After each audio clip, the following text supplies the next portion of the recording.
김성태를 아주 몹쓸 사람으로 해서 저런 사람 말을 어떻게 믿느냐. 영화 보면은 깡패 말을 어떻게 믿어? 이런 대사도 또 나왔다고 조금 비교가 되고 있습니다, 지금. 이재명 말하고.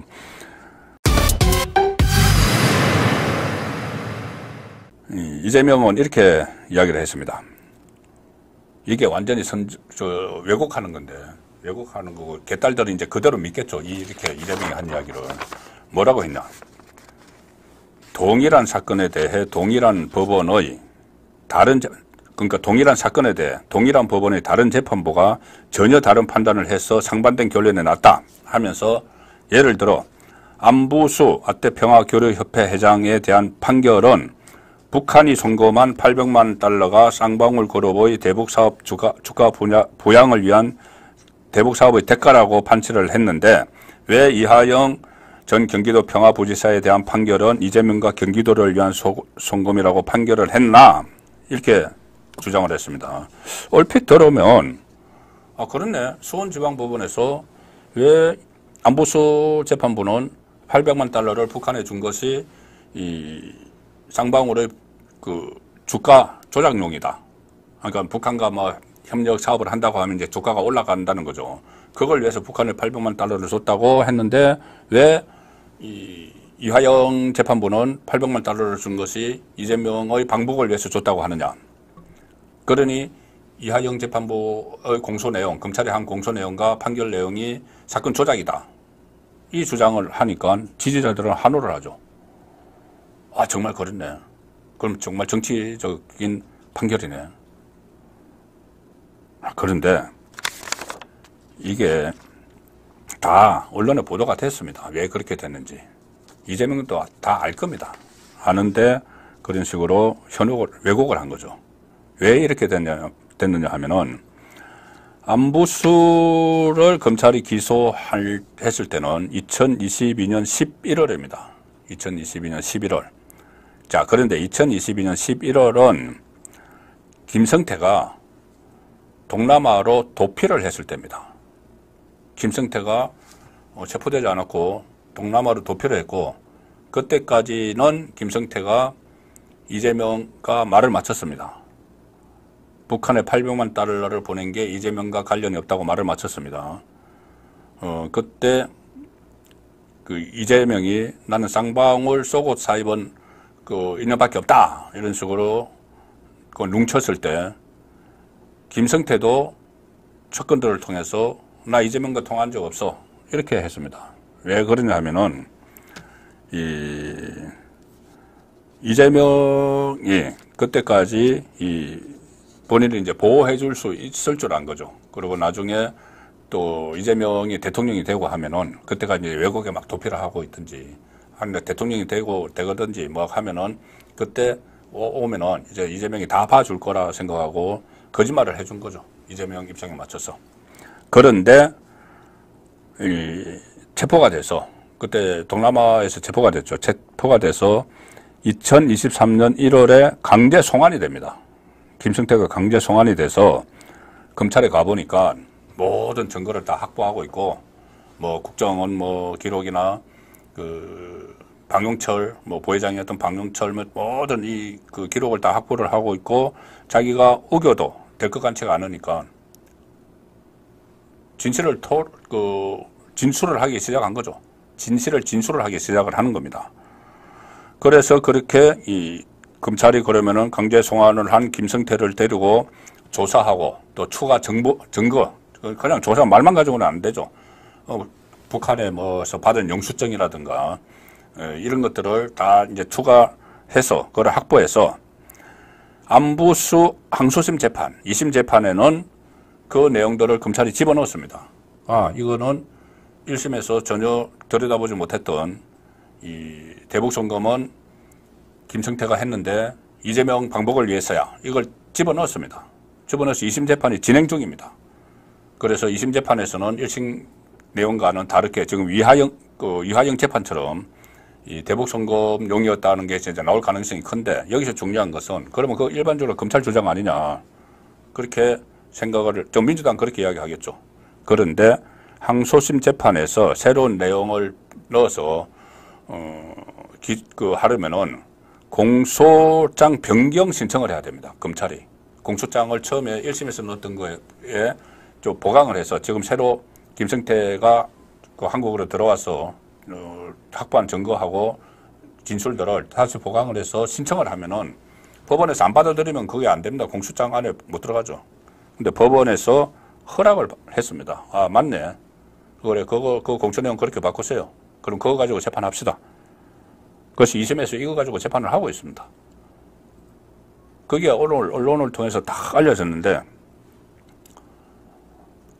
마치 서로 다른 판단을 내린 것처럼 현혹을 하는 거죠. 본인이 변호사입니다. 본인이 변호사라서 누구보다도 잘 아는데 이런 부분을 조금 현혹을 했고, 또 이런 말도 했습니다. 안부수의 증언과 진술이 일정한 시점에서 완전히 반대로 바뀌었는데, 안부수도 다 이제 탈로가 나니까 바꾸는 거죠. 바뀌었는데 그 사이 안부수 딸에 대해서 집을 얻어주는 이런 매수 행위가 있었다는 보도가 나왔다. 안부수 딸을 위해서 집을 얻어줘서 매수를 했다. 이거 완전히 찌라시 같은 말을 지금 당대표가 하는 겁니다. 어디 그 건의는 언론에서 그 보도 나온 적이 없습니다. 뭘 보고 그렇게 하는지 모르겠는데, 거의 음모론, 찌라시 수준의 음모론을 지금 이야기를 하는 거죠. 또 이렇게도 이야기합니다. 국정원 보고서에 쌍방울의 대북 사업을 위한 송금이다. 주가 조작을 하고 있다는 내용도 있다. 이게 기자들 앞에 막 이야기를 했는데, 이 뉴스타파라는 데서 입수한 그 국정원 문건을 가지고 이야기하는 것 같은데, 그것은 재판부에서 신빙성이 없다 해서 채택을 하지 않았습니다. 증거를 채택하지 않았고, 다른 국정원 문건들은 그것을 제외하고는, 그 신빙성이 없다고 판단된 그것을 제외하고 다른 국정원 문건들은 이 돈을 준 것이, 북한에 준 것이 이재명의 방북용이다. 자, 그런 식으로 다 정리가 됐습니다. 이렇게도 덧붙입니다. 하나만 더 말씀드리죠. 이재명 말을 자꾸 옮겨드리기는 저도 다급지 않지만 어쨌든 이재명이 이렇게 현혹을 하는 거니까. 뭐라고 했냐. 국정원 기밀 보고서가 맞겠는가? 아니면 조폭 출신으로 불법 대부업을 운영하다가 처벌받고 주가 조작하다가 처벌받은 부도덕한 사업가의 말이 맞겠는가? 언론이 이런 점에 대해 조금이라도 관심을 가졌으면 희대의 조작 사건이 가능했겠는가? 자, 어제 이재명이, 그러니까 위하영이 그 1심 판결을 받고 그 1심 판결을 내린 판사가 신진우 부장판사가 이재명 재판을 맡는 쪽으로 배당이 됐죠. 그러니까 아마 이재명은 멘붕이 왔을 겁니다. 그래서 어제 하루 종일 당무 일정을 취소했습니다. 개인 일정이 있다 이렇게만 이야기하고, 의원총회도 나가지 않고 두문불출했죠. 두문불출하고 뭐를 논의를 했는지 어제 저녁에 SNS에 글을 올렸는데, 글 올린 내용이 김성태를 아주 지금 말한 것처럼 조폭 출신의 불법 악덕 자체업자에다가 주가 조작을 하고 그런 사람이다. 또 그렇게 또 갑자기 김성태를 막 비난을 합니다. 그런 사람 말을 어떻게 믿고 이렇게 하느냐. 자, 그런데 오늘도 또 똑같은 말을 했습니다. 그래서 어제 일정 취소하고 밤새 준비한 게 이런 조금 전에 말씀드린 그런 거짓말, 안보수 재판과 관련된 그런 왜곡된 선동, 이것을 준비한 것 같고, 이런 식으로 나가서 일단 국민은 안 믿어도 개딸들이 믿어주면 자기 방어막이 되니까 그 전략을 하나 짠 것 같고, 하나는 김성태를 아주 몹쓸 사람으로 해서 저런 사람 말을 어떻게 믿느냐. 영화 보면은 깡패 말을 어떻게 믿어? 이런 대사도 또 나왔다고 조금 비교가 되고 있습니다, 지금. 이재명 말하고. 그런데 말만 그런 것이 아니고, 말만 믿는 것이 아니고 자료를 가지고 김성태의 진술을 다 끄집어낸 거죠. 자, 그런 부분이 있고, 또 김성태 정원 그리고 방용철의 정원이 이 1심 판결문안에, 이하영 1심 판결문안에 들어가 있습니다. 거기 보면은 김성태와 이재명이 최소 2차례 통화를 했고, 이하영 전화기로 통화를 했고, 김성태가 돈을 대신 내줬다는 걸 이하영이 이야기를 보고를 했겠죠. 그러니까는 이재명이 김성태에게 아이고 회장님 고맙습니다, 이런 이야기를 했다. 그리고 방용철 진술에 의하면은 이게 1심 판결문에 다 나온 이야기입니다. 재판부가 그걸 받아들였으니까 1심 판결문에 들어간 거죠. 검찰의 일방적인 주장이 아니고, 방용철의 주장에 의하면은 자기가 김성태의 명을 받아서 이재명의 모친상 상가에 갔는데 이재명이 악수를 나누면서 저 쌍방울 잘 압니다. 나중에 문제가 생기니까 쌍방울 속옷 사입은 것밖에 없다고 했죠. 쌍방울 잘 압니다. 잘 알겠죠. 후원금도 쪼개기 해서 1억 5천만 원인가 쪼개기 후원금도 내주고, 북한에 그 방북한다고 돈 100억 원을 내주고, 잘 알겠죠. 이게 방용철의 주장을 판사가 받아들인 겁니다. 쌍방울 잘 압니다. 그리고 제가 조만간 김성태 회장님과 직접 만나겠습니다, 이런 이야기를 했다는 거죠. 자, 그렇게 하던 이재명이 본인이 불리해지니까 조폭, 불법 대부업자, 악덕 사채업자, 주가 조작하는 사람, 부도덕한 사업가, 이렇게 몰아붙이고 있는 겁니다. 이 전반적으로 보면은 이 본인에 대한 이 재판부가 이렇게 배당이 되고 나서 이재명이 상당히 좀 불안한 그런 모습을 어제 오늘 보이는데 저는 주목을 하고 있습니다. 이게 이렇게 되면은 견디다가 결국 이 방어벽을 스스로 허물어질 수밖에 없는, 방어벽이 허물어질 수밖에 없는 그 지경으로 갈 수도 있기 때문에 어제 오늘 이재명의 은행들을 제가 유심히 좀 살펴봤는데,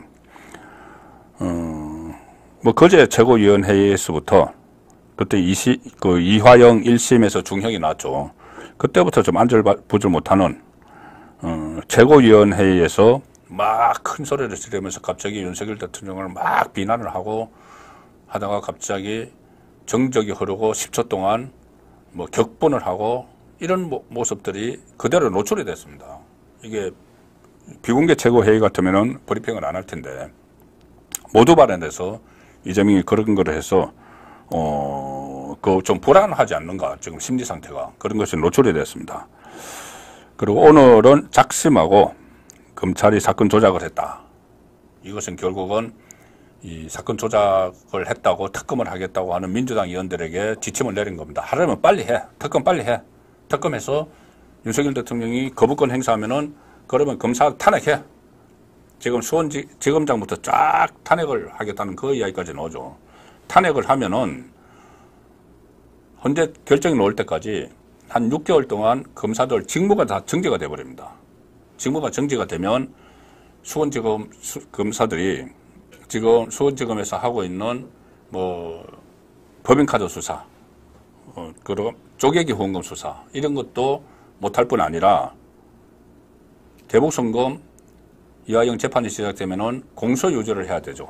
그 수사한 검사들이 공소유지를 해야 되는데 공소유지도 못하게 됩니다. 그래서 지금 탄핵 카드를 쓰려고 하는 거죠. 어쨌든 저는 이런 행태들을 보고 이재명이 좀 겁을 먹었구나 이런 생각을 하게 되는데, 오늘도 말씀드린 대로 무슨 사건 조작, 애완견 이런 이야기를 기자가 애완견이라고, 검찰의 애완견 이런 이야기를 망발을 하면서도 계속 좀 불안한 모습을 보였습니다. 전에와 좀 다르죠. 처음에 이 서울중앙지법안에 도착을 해서 할 말이 있다고 하면서 주머니에서 꺼내서 말을 하려고 하는데, 한쪽에서는 탄핵, 한쪽에서는 구속 막 소리를 치니까는 시끄러워서 못하겠네 하면서 안 하는 척하면 안 하는 듯이 가르다가 또 기자가 물으니까 서가지고 뭐 여기 다른 데서 뭐 할 데는 없어요 뭐 이런 식으로 상당히 좀 평상시와는 다른 모습을 좀 보였다. 그걸 시끄러워서 못하겠네 막 이런 이야기도 하고, 그리고 이 한쪽에서 구속을 외치는 그쪽 그 시위를 한 데다 대고 좀 조용히 하세요 뭐 이렇게 신경질적인 반응을 보이는 자 그런 모습도 보였는데, 자 왜 그런지 자 지금부터 이재명이 울렁증입니다. 무슨 울렁증이냐? 재판을 맡게 된 신진우 부장판사에 대한 울렁증이다. 신진우가 딱 배당이 되고 나서부터 아마 이재명은 큰일 났다, 끝났다 싶었을지도 모릅니다. 자, 신진우 부장판사는 첫째, 말씀드린 대로 이화영 재판을 1년 8개월 동안 했죠. 그래서 대북 송금 과정에 대해서 많은 자료를 검토를 하고 정인신문을 하고 흐름을 다 압니다. 그러면은 이화영 재판에서는 이재명과는 상관없는 재판이니까 대북 송금을 보고했는지 안 했는지 경기도지사에게 평화부지사가 그거는 상관없는 거라서 판단을 하지 않았지만 곳곳에 설치를 했죠. 이재명에게 보고를 했다는 것을. 그런데 이제 이재명 재판이 됐기 때문에 곳곳에 설치를 해놓은 그것을 그대로 판결을 하면 됩니다. 판결문 담으면 되죠.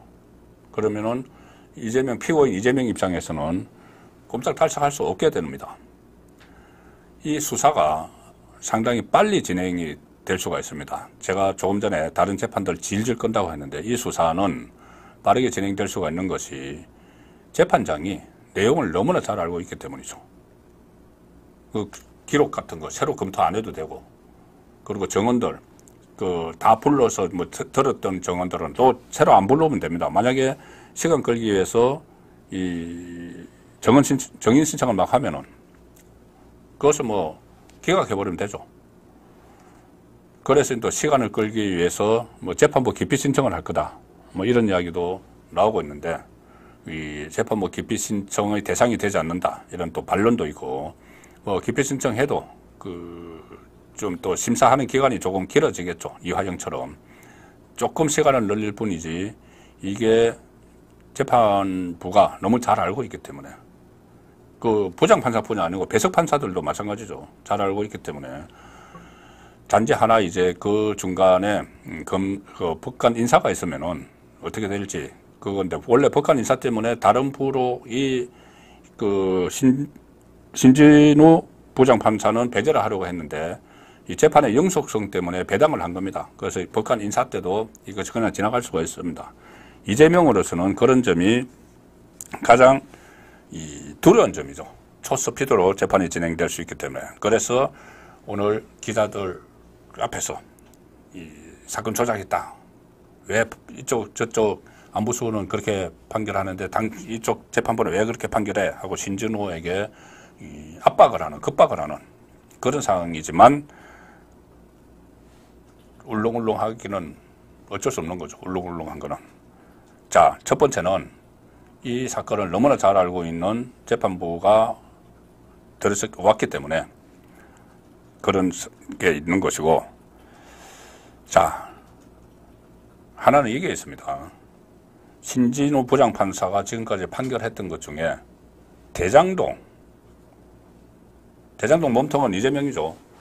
뭐 470m 뭐 저수지 이야기까지 있는데, 이재명이 대장동 사건은 서울중앙지법에서 재판을 합니다. 그런데 다른 사람들은 거기서 수원지법에서 재판을 하는 게 많죠. 대장동 몸통은 이재명이고 그 핵심 인물은 김만배인데, 김만배가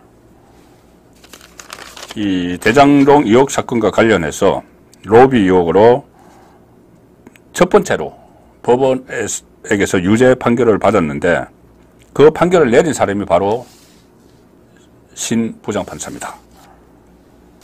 자, 그것뿐만이 아닙니다. 그리고 그때 성남시 의회 의장에게도 4년 6개월 유죄 판결을 내렸고, 김만배는 올해 2월입니다. 성남도시개발공사 설립 조례안 통과를 청탁한 혐의로 하천대유 자산관리 대주주 김만배 씨에게 징역 2년 6개월을 선고를 했습니다. 바로 이 진우 부장판사가. 이 선고는 대장동 의혹과 관련해 김만배 씨의 로비 의혹을 법원이 유죄로 인정한 첫 판결이다. 자, 대장동과 관련한 이재명의 혐의들도 다 알고 있죠. 물론 본인이 그 대장동 재판을 이번에 하는 것은 아니지만은, 근데 이재명 입장에서는 본인이 가장 큰 약점이 이 대장동인데, 그 대장동의 그 로비 의혹과 관련해서, 로비를 김만배가 어디다 했겠습니까? 성남시청에다 했겠죠. 자기에게. 사실상 뭐 정진상 등을 통해서, 김용동을 통해서. 자, 그래서 이 울렁증을 느낄 수밖에 없겠죠. 신진우 부장판사에 대해서, 이재명은. 또 하나 있습니다. 신진우 부장판사가 2022년 9월에 뇌물 혐의 등으로 기소된 은수미 전 성남시장에게 징역 2년을 선고하고 법정 구속을 했습니다. 법정 구속. 은수미는 이재명의 성남시장 자리를 이어받은 사람이죠. 2018년에 성남시장이 당선됐고, 이재명은 그때 경기도지사로 한 단계 올라갔죠. 자, 근데 전임 서울시장을 법정 구속한 판사가 또 하필이면 신진우 부장판사입니다. 법정 구속 공포를 좀 느낄만 하지 않겠습니까? 1심에서 법정 구속을 해버릴 수가 있으니까. 이 법정 구속은 지금 검찰이 구속영장을 청구를 해서 이재명을 구속을 시키려면은 이제 핵이 뭐 방탄국회 계속 열 거니까는 국회에서 체포동의안이 통과가 돼야지 그 다음에 영장실질심사 단계로 가는 거죠. 그때 유창훈이 할 때 그렇게 했습니다. 두 번째 체포동의안이 가결이 돼서 영장실질심사로 갔는데 전부 다 100% 영장 발부라고 변호사들이 다 이야기했는데 기각을 해버렸죠.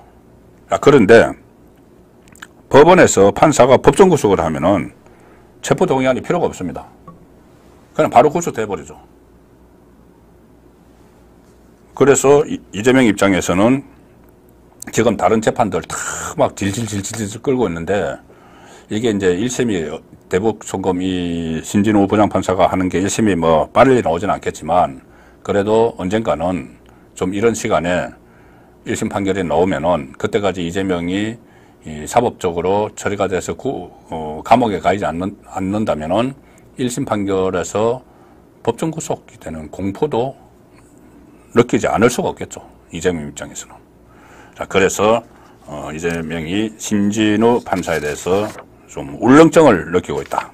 자, 그렇게 일단 정리를 해드리겠습니다. 그런 울렁증이 결국 오늘 법원에 재판 받으러 가면서 검찰을 향해서 사건 조작을 했다고 하고 기자들을 애완견이라고 수모를 주는 그런 망언을, 망발을 했다고 볼 수가 있습니다.